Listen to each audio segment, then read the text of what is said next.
Hi, this is Polly, and I am coming to you with an update to say that I am doing better right now. It's not that things have changed so much, just that I just right now seem to be handling things a little better. Things have changed a little. Things have changed, but my overall life, the things,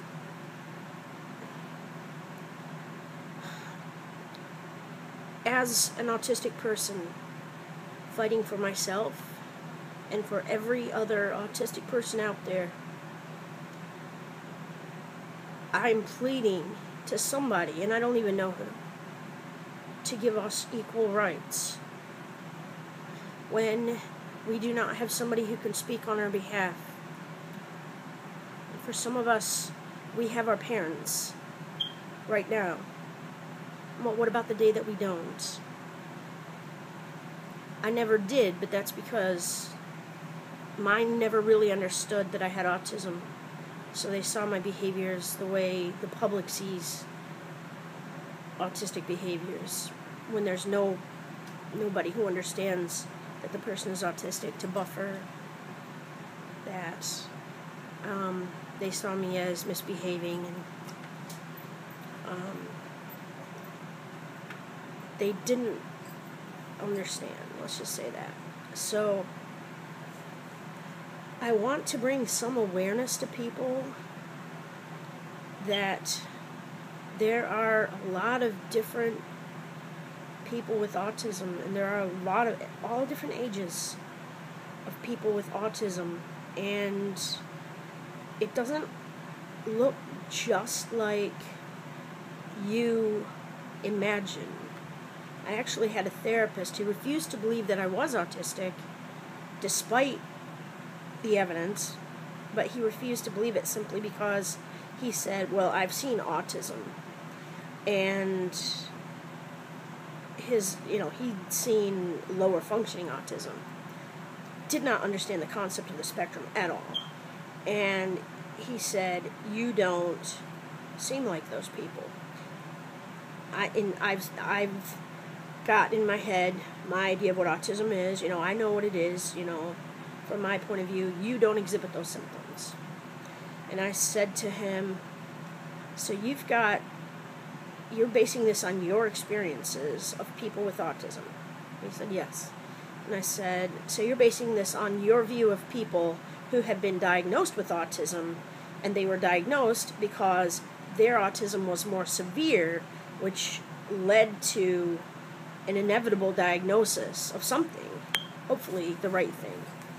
But how many people have you seen who have struggled like I have, who maybe they have autism, but it hasn't been diagnosed? Then I told him about the spectrum.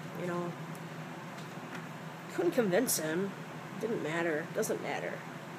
It doesn't matter about one individual, really. It feels like it matters, but it's about people.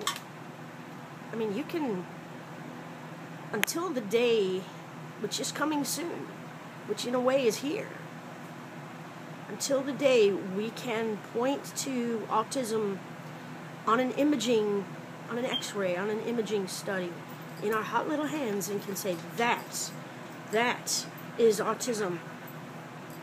I definitely have it. It's right there. See it? Until that day, some people will never believe. And even then, some people will still never believe.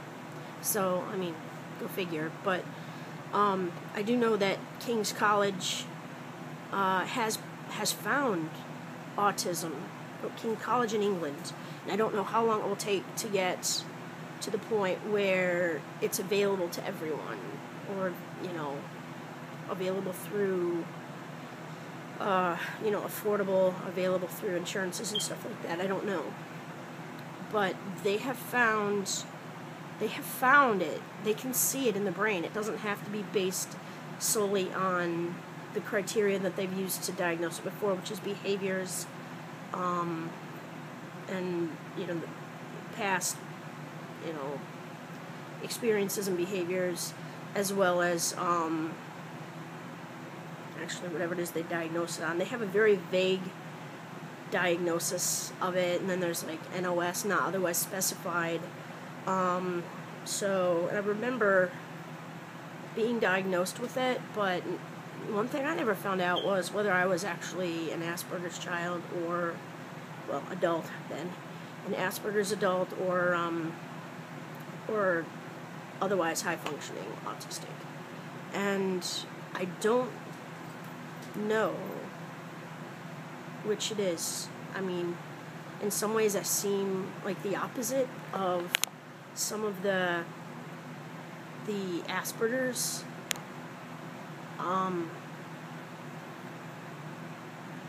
people that I've seen, but maybe I'm not the opposite, just a little higher up the functional spectrum. I don't know. In all, that really doesn't matter. What matters is that everybody who has it needs an ally. Everybody who has it needs somebody who can speak for them. And the problem is always going to be that, especially for those who don't have parents to speak on their behalf, for whatever reason, whether they're grown, or whether their parents don't believe there's anything wrong, or whether they haven't been diagnosed, those people need a means. They need somebody who will stand up for them, who will speak for them. And until we have that, we do not have the same human rights that everybody else has. So I guess I'm pleading my own case and the case of every person with autism, and in fact every disability that presents in such a way that people can't defend themselves. Anything that affects people neurologically, cognitively, probably. Just that there would be a system, there would be something in place to help us that isn't based on how well we behave. Because the problems I had was there was a system, but it always fell apart when I didn't behave the way they expected. And then that person who was there to help me suddenly became my enemy.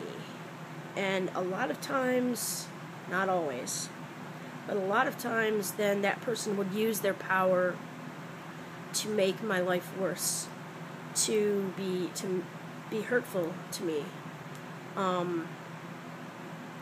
to get back at me. And I wasn't trying to get under their skin, but I don't think like other people, so I don't behave like other people, I guess. I think of myself as being very kind, very loving, very compassionate, non-judgmental person. That's how I see myself.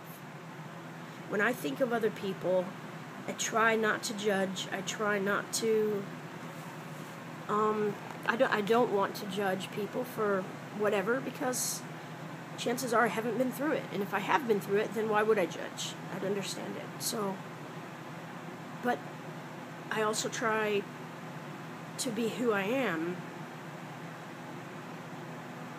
Well, actually, I would try to be not who I am sometimes if I could, but that's just impossible. I can't do that. I can't be who they want me to be. That's where things fall apart. Because once they think that you're misbehaving, and they think, they see you as an enemy, we need a system that can override that. The human desire to punish. We need a system that can override the human desire to punish. We need that.